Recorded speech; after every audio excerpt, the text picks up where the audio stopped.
Diante das notícias de que alguns países já estão vacinando a população contra a Covid-19, a pergunta é inevitável. E o Brasil? Nesta semana, o Reino Unido começou a vacinar os idosos e profissionais de saúde, graças a um acordo com a farmacêutica Pfizer-BioNTech, considerada a mais promissora até o momento, com seus 95% de eficácia. Essa pessoa aqui tomando, uma senhora de 90 anos, Margaret Keenan, é a primeira pessoa a tomar a vacina contra a Covid-19 no Reino Unido. Olha só, a gente ouvindo os aplausos. Estados Unidos, Canadá e Alemanha já anunciaram que pretendem começar a imunizar até o fim de dezembro. Aqui no Brasil, o mais perto que temos do início da vacinação em massa é o estado de São Paulo.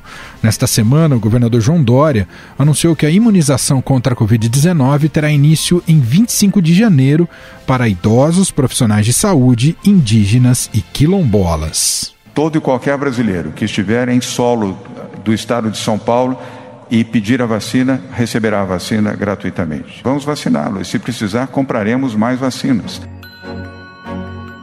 A vacina utilizada será a Coronavac, desenvolvida pela chinesa Sinovac e produzida pelo Instituto Butantan. No entanto, o produto ainda não conta com a aprovação da Anvisa, que reforçou em nota que só libera o uso do imunizante após análise de diversos documentos. O Butantan promete entregar os dados finais dos estudos da Coronavac em 15 de dezembro. Esperamos o compromisso das nossas autoridades com esse esforço que nós estamos fazendo.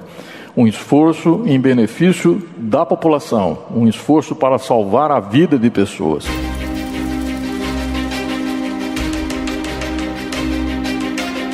Este é Dimas Covas, diretor do Instituto Butantan, que tenta há meses firmar acordo com o Ministério da Saúde para que a vacina seja incluída no Programa Nacional de Imunizações, mas há resistência por parte do presidente Jair Bolsonaro.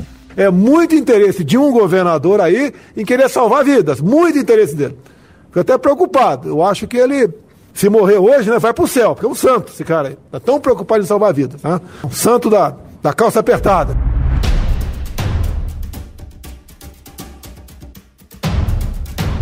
Com a demora de uma posição do governo federal, outros estados se preparam para uma negociação direta com as farmacêuticas e discutem compras conjuntas da Coronavac, caso do Rio Grande do Norte. Já estamos em tratativas com o Dr. Dimas Covas, o diretor do Instituto Butantan, para a aquisição também, da vacina Coronavac.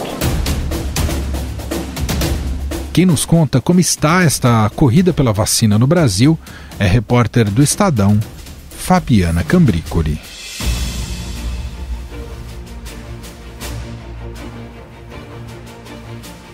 Obrigado por estar aqui com a gente, Fabi. Eu que agradeço, Emanuel.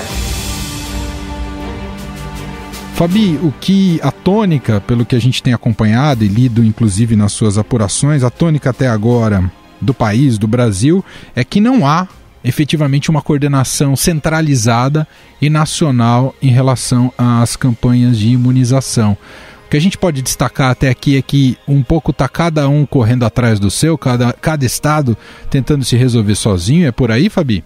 O que a gente tem de problema é que o Ministério da Saúde, ele tem, ao contrário de outros países, que apostaram em várias vacinas, o Ministério da Saúde acabou apostando concretamente firmou um acordo com os produtores da vacina de Oxford AstraZeneca, que está sendo feita em parceria entre a universidade e a farmacêutica, e por conta disso deixou de firmar acordos com outras vacinas que podem ser mais eficazes e talvez até chegar antes ao mercado, como é o caso da vacina da Pfizer, com a BioNTech, que já demonstrou eficácia de 95%, e hoje, por exemplo, começou a ser usada no Reino Unido, quer dizer, já foi aprovada pela agência regulatória no Reino Unido, deve ser aprovada nessa semana nos Estados Unidos e também começar a ser usada por lá ainda esse mês. Tem a vacina da Moderna também, que demonstrou 94% de eficácia, e por fim tem a grande polêmica, que é a Coronavac, produzida pela farmacêutica chinesa Sinovac em parceria com o Instituto Butantan, que, embora não tenha ainda apresentado resultados de eficácia, teria um acordo também com o Brasil por meio do Butantan de 46 milhões de doses. Então, assim, nós temos duas vacinas, que seria da Pfizer e da Moderna, com alta taxa de eficácia, já tendo, já aprovada em outros locais, mas que não tem um acordo firmado ainda no Brasil, e tem a Coronavac, que o governo federal se mostra resistente a comprar por conta de picuinhas políticas, porque o presidente Jair Bolsonaro não quer firmar esse acordo, seja porque a vacina foi desenvolvida na China e porque ela está sendo capitaneada aí pelo governador João Dória no Brasil, que é um possível adversário dele nas eleições de 2022. Então, diante disso, Emanuel, por que os estados estão meio correndo cada um por si? Porque se a gente for depender só da vacina de Oxford AstraZeneca, a gente tem dois problemas. O primeiro é que ela demonstrou uma eficácia um pouco mais baixa, 62%. E a segunda questão é que, como teve algumas falhas no estudo da vacina de Oxford, a gente ainda não sabe quando eles vão submeter o pedido de registro à Anvisa e quando isso poderia ser iniciado, quando a vacinação poderia ser iniciada. A estimativa do Ministério da Saúde, segundo o cronograma divulgado na semana passada, era para março de 2021. Então, todos os estados ficaram um pouco indignados, porque já viram outros países iniciar a vacinação nesse mês, o mais tardar em janeiro, e a gente com cronograma de início em março. Então, isso gerou todo esse movimento de governadores e secretários da saúde em talvez até buscar acordos paralelos, seja uma parceria com o governo de São Paulo, o Instituto Butantan, para ter acesso à Coronavac, ou fazer acordo diretamente com Pfizer ou outros laboratórios. Então, a principal questão é essa, né? Tem esse cronograma divulgado pelo Ministério, mas ele está sendo considerado insuficiente pelos estados por conta de um prazo muito longo para iniciar a vacinação e a aposta em só uma vacina. Só para a gente concluir, Fabi, você imagina que a autorização da Coronavac pela Anvisa pode ter interferências políticas, ainda que isso, claro que é um órgão técnico, mas a gente já viu os inúmeros episódios de disputas entre Dória e Bolsonaro, e o Dória já colocou essa data, né, essa data do dia 25 de janeiro antes dessa autorização, mas a Coronavac pode enfrentar obstáculos nessa autorização? Olha, Manuel, é difícil falar isso sem saber exatamente o que está acontecendo na área técnica da Anvisa, né? O que a gente vê até pelas pessoas que eu entrevisto, que são técnicos, são funcionários de carreira, que eles, na Anvisa, que eles são bem sérios, assim, e a Anvisa é considerada uma das melhores agências regulatórias do mundo, né, e até em comparação ela está no mesmo nível de agências super reconhecidas como o FDA dos Estados Unidos, a agência europeia e a agência japonesa. Mas, acho que todo mundo tem esse receio que você falou de ter uma interferência política, pelo próprio histórico do que vem acontecendo em relação ao governo, a postura do governo federal sobre a Coronavac, né? A gente viu há algumas semanas aquele episódio de que os estudos da Coronavac foram suspensos pela suspeita de um evento adverso não voluntário, que depois ficou comprovado que não tinha nenhuma relação com a vacina, foi um suicídio, na verdade. E eu até entendo que possa ter um ruído de comunicação entre a Anvisa e o Instituto Butantan, quando a Anvisa decidiu suspender o estudo, faltavam algumas informações, então, assim, não sei como é que foram os bastidores. Mas o presidente Bolsonaro ter vindo a público divulgar um monte de desinformação, né, falar que a vacina causava anomalia, má formação, e comemorar a pausa do estudo clínico, a interrupção do estudo clínico, como uma vitória pessoal contra o Dória, isso gera muita desconfiança mesmo. E temos que lembrar também que a diretoria, né, parte da diretoria da Anvisa hoje, ela é formada por militares indicados pelo Bolsonaro. Inclusive, um deles já curtiu postagens nas redes sociais. Teve até uma reportagem que a gente publicou no Estadão, uma reportagem do Matheus Vargas, que mostrava que ele já curtiu postagens nas redes sociais contra a Coronavac, contra a OMS, né? O próprio diretor da Anvisa, Antônio Barra Torres, embora ele tenha falado muito que as decisões são guiadas tecnicamente, ele participou de atos antidemocráticos com o Bolsonaro no início do ano. Então, a minha visão pessoal, mas aí, assim, é muito difícil mesmo a gente prever qualquer questão, é que a equipe técnica da Anvisa é muito séria, mas a gente não só sabe se pode vir alguma ordem de cima para, não sei, adiar um pouco essa decisão. Fica muito difícil, mas acho também que é importante destacar, Emanuel, que essa postura também, né, de rivalidade, essa divulgação de calendários de vacinação por parte do governo de São Paulo sem apresentar os dados de eficácia também é algo prejudicial. Vários especialistas têm dito que os resultados de eficácia da vacina deveriam ter sido apresentados antes da divulgação de qualquer cronograma, porque aí vamos supor a situação de que mesmo que a Anvisa, de repente, receba esses resultados e tenha qualquer questionamento, que é totalmente normal no processo de análise de um produto, qualquer coisa que ela for falar, mesmo que legítima, vai ser entendida como uma perseguição política. Isso cria um ambiente realmente que não é muito positivo para a análise de qualquer produto. Muito bem, Fabiana Cambrícoli, repórter do Estadão, que cobre essa área da saúde aqui no jornal e, claro, está desde o princípio da pandemia cuidando de todos os temas relacionados e, mais uma vez, participa com a gente aqui do programa. Muito obrigado, viu, Fabi? Obrigada, Emanuel. Um abraço aí a todos.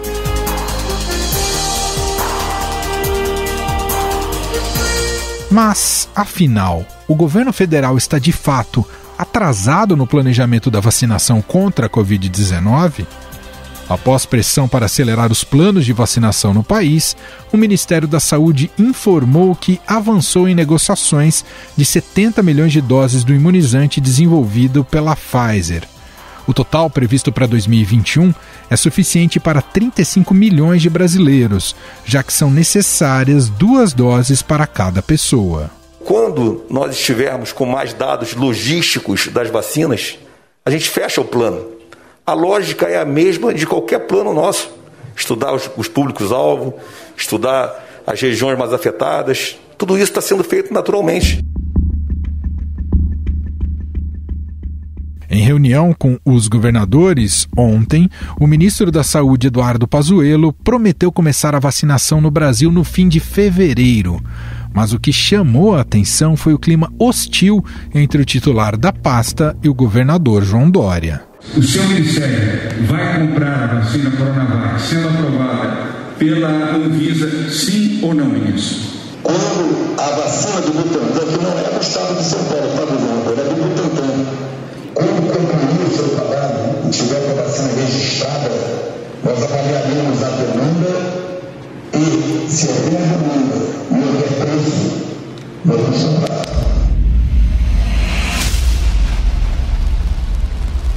Quem acompanha de perto as discussões no âmbito federal sobre o planejamento da vacinação é a doutora Mônica Levi. Ela é presidente da Comissão de Calendários Vacinais da Sociedade Brasileira de Imunizações e que conversa com a gente sobre o assunto.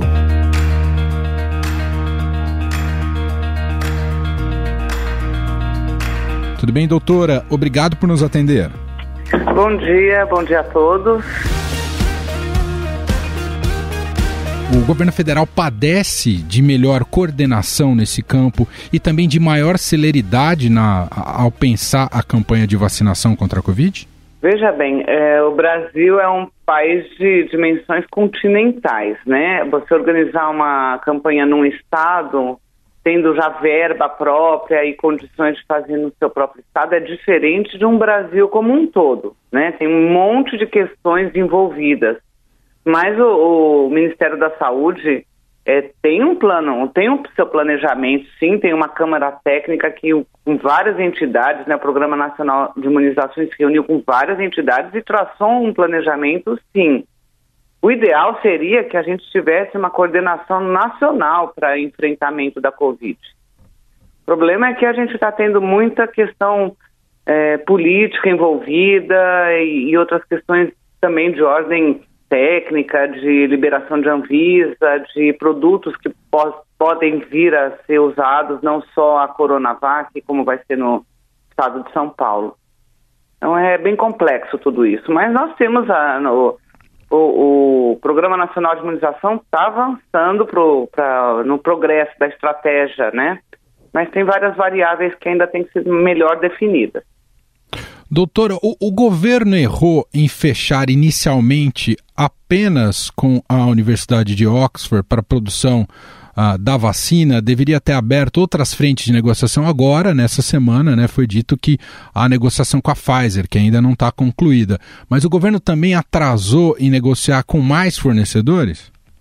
Eu acho que essa é a principal crítica que a gente pode fazer, sim. Apostar numa vacina só e não está aberta para outras possibilidades desde o início, né? Nesse ponto a gente atrasou falando só da vacina Oxford. Isso eu acho que é uma crítica merecida mesmo.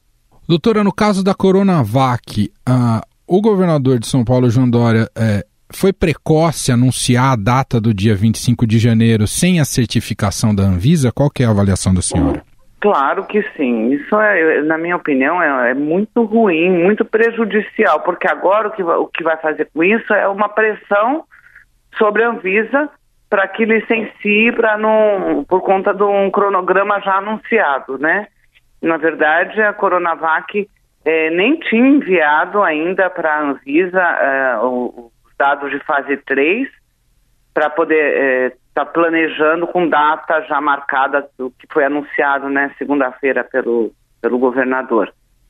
Então, realmente foi precoce, porque agora o que faz, ele manda o dossiê e aí pressiona a Anvisa para essa liberação rápida, e a Anvisa se mantém firme de que vai trabalhar do jeito que são os critérios dela, né, para poder licenciar com tudo que precisa, que não é só a submissão dos dados parciais de fase 3. Tem um monte de outras coisas que estão envolvidas, burocráticas, e também tem que ter um controle de qualidade. Isso faz parte da legislação, esse controle de qualidade da produção, né? Tem que visitar a fábrica, tem que mostrar que a vacina foi fabricada, está sendo armazenada em condições ideais, as condições corretas, que são obrigatórias para que o produto possa ser licenciado.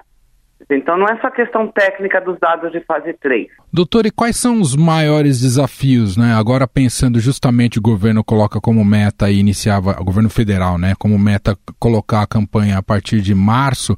Quais são os maiores desafios para justamente esse processo de imunização da população?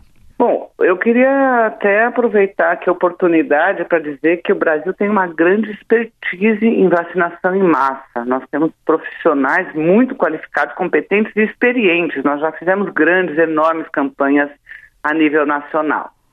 Então, assim, a gente tem realmente toda uma logística que é extremamente complexa. Da hora que a vacina chega no país até ela ser distribuída para as salas de vacina, tem todo um percurso, né, de armazenamento a nível, aqui é feito em Guarulhos, né, chama Senad, Central Nacional de Distribuição. Depois de lá, de acordo com a demanda, ela vai para os estados, dos estados para os municípios e dos municípios para as UBS. Nós temos mais de 38 mil salas de vacina. Então, imaginem todo esse percurso, tem toda essa logística que tem que ser mantido, cadeia de frio, impecável, e são vários os transportes. O Brasil tem realidades diferentes. Você imagina, na Amazônia, tem vacinas que vão de barco para os municípios, para as UBS, tem outras que vão por aviões de carga, mas aviões mais rústicos. E então, cada estado brasileiro, cada município tem realidades muito, muito diferentes.